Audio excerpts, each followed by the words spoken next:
đại nàng từ lâu toàn suốt hai nàng lại cao thơ đại nàng từ lâu toàn suốt hai nàng lại cao xưa.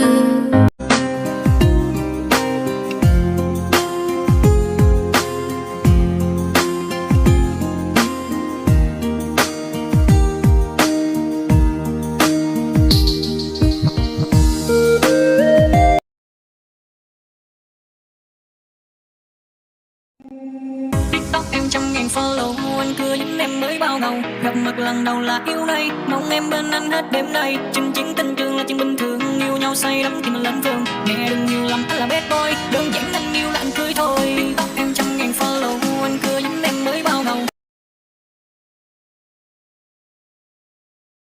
Có tới cho lô cho cô lại đeo của cô nó muốn năm thao của cô lo lòi có mà tôi thả của nó nè có bảo một khỏi tư là nữa có mà đã trai đi lẽ.